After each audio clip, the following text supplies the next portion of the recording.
C'est l'ouragan. Au bordel.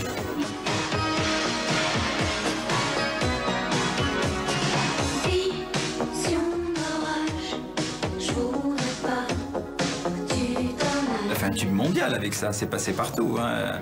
Et c'était une très belle réussite. Et regardez les images comme elle est jolie.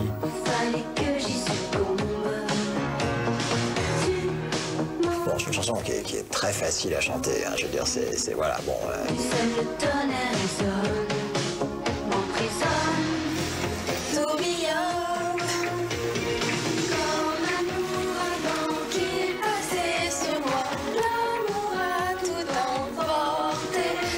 Pourquoi j'ai fait Miss France et pas la Starac? Moi j'aime bien en fait, hein.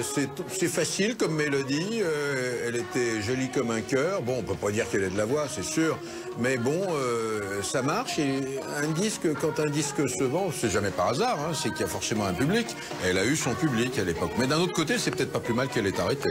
Oui, ça me rappelle les heures les plus noires de la chanson française.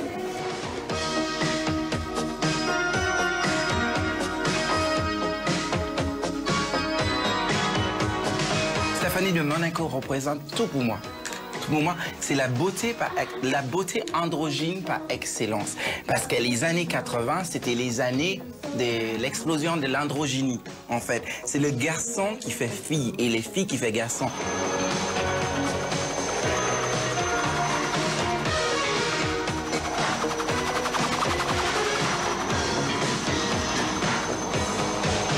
On s'attendait à ça, c'est vrai, je dois dire.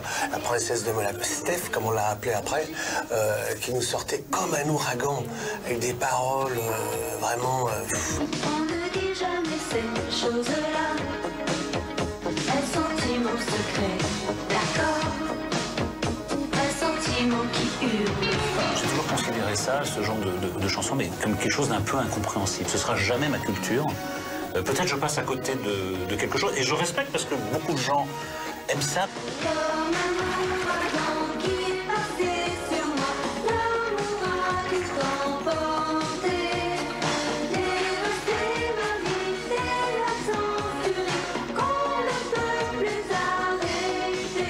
Ça vit aussi un ouragan quelque part à ce moment-là, donc c'est pas un hasard qu'il y ait cette chanson. Et c'est pas un hasard que ça marche parce que à la fois elle est rebelle certes, mais elle touche les gens au cœur, parce qu'il émane d'elle une sorte de fragilité. C'est évidemment ce qu'on disait à l'époque, la princesse rebelle, etc.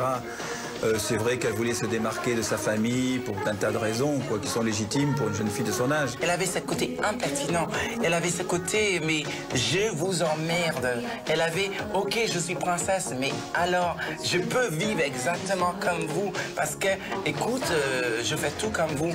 Eh bien, regardez-moi, je peux chanter.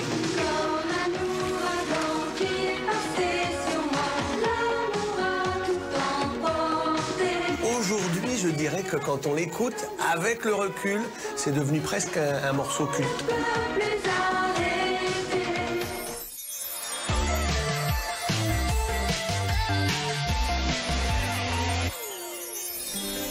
Ah, misère. Attends, mais je me souviens de ce générique, mais je sais même plus qui c'était. La Champs-Élysées. C'est Champs-Élysées, je pense. Non, mais c'est génial parce qu'on était... voilà, c'était... Limite, on avait envie de porter une tenue de soirée pour regarder Champs-Élysées, quoi. Champs-Élysées, mais oui, l'éternel Drucker, évidemment. Michel. Tac. Je peux mettre un peu plus long. Énorme. Ah, Champs-Élysées, Drucker. Tout chanteur qui se respecte doit passer chez Michel Drucker via les Champs-Élysées. À Champs-Élysées, une mission culte. Je n'ai jamais manqué un rendez-vous aux Champs-Élysées. Moi, ce que j'adorais, c'était la télé de variété qui faisait rêver. Ça faisait rêver de voir les vedettes arriver en voiture, comme ça. On disait, oh, attention, qui va arriver dans celle-là? Ça faisait très...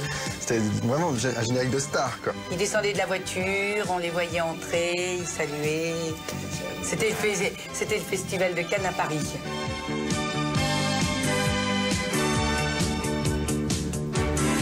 Moi, Champs-Élysées, c'est vraiment un rendez-vous. Je dis pas que je ne sortais plus le samedi soir, mais quand même, je décalais, disons que je sortais plus tardivement. C'était une sortie, quoi. Moi, j'étais à la maison avec ma grand-mère et pour moi, je sortais, j'étais sur les Champs-Élysées tous les samedis soirs avec Michel Drucker. Michel. J'étais de sortie tous les samedis grâce à lui. Déjà Michel Drucker. Encore Michel Drucker. Michel. On se disait, bon ben voilà, qui est à Paris ce soir? Parce qu'il y avait il y avait quand même des vedettes américaines, attention. Il faut savoir qu'on est en direct un samedi soir à 20h30. Il y a plus de 10 millions de personnes qui regardent l'émission. Voilà, Serge Gainsbourg. Henri vous demande comment allez-vous? Bah, il va bien. Et voilà cette interview qui part en couille, si on peut le dire, avec un Gaspard qui commence à lui faire une drague éméchée, mais grave. My mic doesn't work. He says you are great. Oh, thank you. Voilà, No, I said she's a genius. Voilà, he says you are genius. Oh, thank you. Vous êtes génial. Thank you very much. La Whitney Houston qui se dit, c'est quoi ce pays? J'ai fui l'Amérique pour ces conneries à la Saturday Night Live et c'est pire ici. I said I want to fuck her. Oui, alors... Et là, Michel Drucker est très mal à l'aise. Je vais vous traduire. Non.